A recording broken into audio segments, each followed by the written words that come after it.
नमस्कार. मी आज प्रेम त्या दोघींचं या कथेतील तिसरा भाग सांगणार आहे. जरी तुम्ही पाठीमागचे दोन्ही भाग पाहिले नसतील तर एकदा बघून घ्या, त्यानंतर हा तिसरा भाग तुम्हाला समजून येईल. त्या दिवशी सानिकाच्याही मनात न राहून वैदेहीचे विचार येत होते. तिला आपलं वेगळेपण जाणवून आलं होतं, पण तिचा स्वभाव थोडा बालिश असल्याने तिने समाज काय म्हणेल किंवा घरचे काय म्हणतील याचा विचार तिने केला नाही. तिच्या मनात फक्त एकच गोष्ट सुरू होती की आपल्याला एका मुलीवर प्रेम जडलं आहे. फक्त तिला ही गोष्ट कशी सांगायची व तिला कसं पटवून द्यायचं. पण तिला कुठे माहीत होतं की वैदेही तिच्या प्रेमात पडली आहे ते. दुसऱ्या दिवशी पहाटे वैदेहीला आज नवीन ऑफिसमध्ये रुजू व्हायचं होतं. त्यासाठी ती लवकर उठून तयारीला लागली होती. तिने आंघोळ केली व पटकन स्वयंपाकाला लागली. तिला फक्त दोघीच्या पुरते जेवण करायचे असल्याने तिला जास्ती वेळ लागत नसे. काही वेळा तिचं आवरलं व नंतर ती घरातील बाकीची शिल्लक कामं करू लागली. कामे उरकताच तिने काहीसं खाल्लं, आपला टिफिन भरला आणि आईचा निरोप घेऊन बाहेर पडली. अपार्टमेंट खाली पार्किंगमध्ये येऊन ती तिची टू व्हीलर बाहेर काढतच होती. तितक्यात जिन्यावरून खाली येणाऱ्या सानिकाची नजर वैदेहीवरती पडली.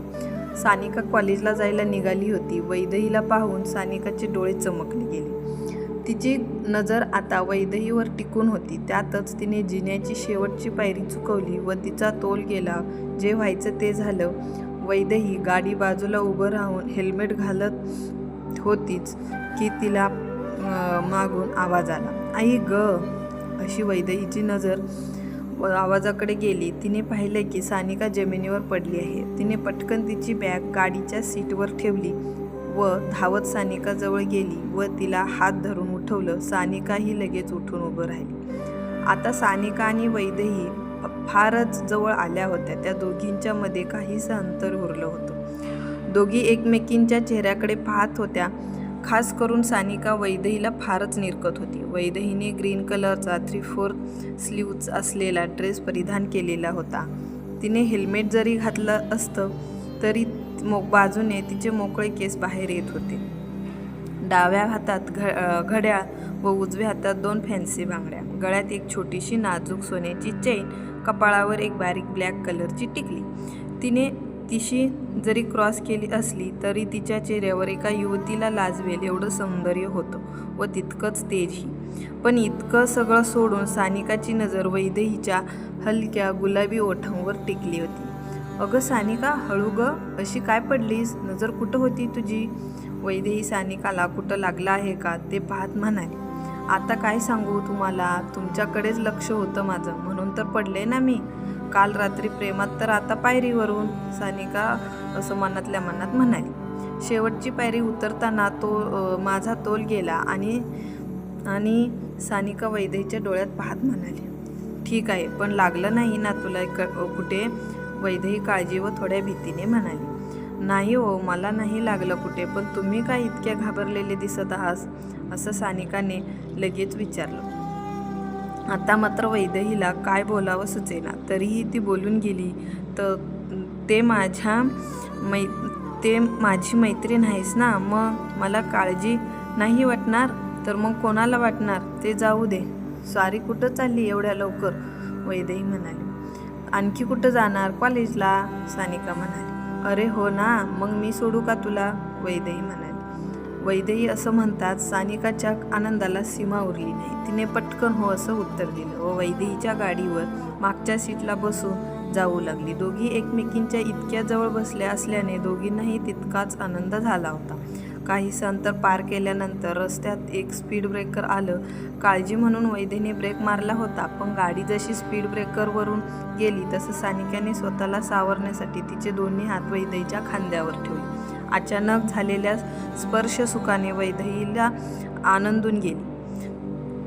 त्या अर्ध्या उघड्या खांद्यावर आपल्या हाताचा स्पर्श होताच सानिकाच्याही अंगातून वीज संचारून गेली. पण पुढच्या क्षणी तिने तेच हात काढून घेतले. तसं पाहता वैदेही म्हणाली, "अगं असू दे, मला काही हरकत नाही हात ठेवलास तर. उगाच पुन्हा स्पीड ब्रेकर आला तर पडशील." अशी वैदेही म्हणाली. सानिका म्हणाली, "हो, असं म्हणाली व यावेळी मात्र तिने हळुवारपणे वैदेहीच्या खांद्यावर हात ठेवले. मागून सानिका तर पुढून वैदेही दोघींच्या गालातल्या गालात हसत होत्या. काही वेळात सानिकाचं कॉलेज आल्यानंतर सानिका खाली उतरली व वैदेहीला बाय करून ती गेटकडे निघाली. गेटच्या आत काही पावलं टाकलीच होती की वैदेही गेली का ते पाहायला मागे वळून पाहिलं तर वैदेही अजून तिथेच उभी होती. सानिका आता पूर्णपणे मागे वळली व भुवया उंच करत वैदेहीला म्हणाली, काय असं विचारलं. तर वैदेहीने स्मित हास्य करत मान हलवून काही नाही असं उत्तर दिलं व गाडी स्टार्ट करून निघाली. व सानिका दिसेनाशी झाल्यावर तिने कपाळावर हात मारून घेतला. काही वेळाने ती नवीन ऑफिसवर पोचली. तिथल्या अधिकाऱ्यांना भेटून तिने तिच्या केबिनचा ताबा घेतला. 15-20 मिनिटं अशी लांबी रुंदीची तिची केबिन होती. 15x20 अशा लांबीची तिची केबिन होती. त्यात समोर LED TV, त्यावर 24 तास बातम्या, लांब असा टेबल, त्यावर काचेचे आवरण, त्याखाली काही नकाशे. तिच्या मागच्या बाजूला भली मोठी 2 कपाटे, त्यात भरगच्च फाईल्स. तिच्या टेबलवर साधारण 4 लँडलाईन फोन. गेली कित्येक वर्षे ती हेच काम करत असली तरी तिला नवीन असल्याने तिला काही सहकाऱ्यांची मदत घ्यावी लागली. तिचा पूर्ण दिवस कामात गेला. कामामध्ये तिला जसा वेळ भेटल तसं ती घरी आईला कॉल करून चौकशी करत होती. त्यातच अधूनमधून सानिकाचा चेहरा तिच्या समोर येत होता. सकाळी 8 वाजता ऑफिसला जॉईन झाल्याने तिची सुट्टी 4 वाजता झाली. कामावरून घरी गेल्यावर जरा आराम मिळेल यापेक्षा घरी गेल्यावर तिला सानिका दिसेल या गोष्टीचा आनंद तिला होता. अखेर ती घरी आली व तिने आल्याबरोबर आईची पुन्हा चौकशी केली. स्वतःसाठी चहा टाकला. काही वेळ आराम करून ती पुन्हा स्वयंपाकाला लागली. खरं तर तिच्या मनात असं येत होतं की काहीतरी करून कारण काढून सानिकाला एकदा पाहून यावं, पण तिने अतिघाई नको म्हणून टाळलं. पण तिचा स्वयंपाक सुरू असतानाच सानिका तिथं टपकली. सानिका ही सरळ वैदेहीला शोधत स्वयंपाकघरात गेली. दोघींनी एकमेकींना पाहिलं. हाय सानिका, कसा गेला दिवस? वैदेही म्हणाली. मस्त, तुमचा? सानिका म्हणाली. नवीन ठिकाणी काम सुरू केलं आहे ना, त्यामुळे इथल्या काही गोष्टी शिकाव्या लागल्या. त्यात थोडी धावपळ झाली, त्यामुळे आज जरा जास्तच थकून गेली आहे.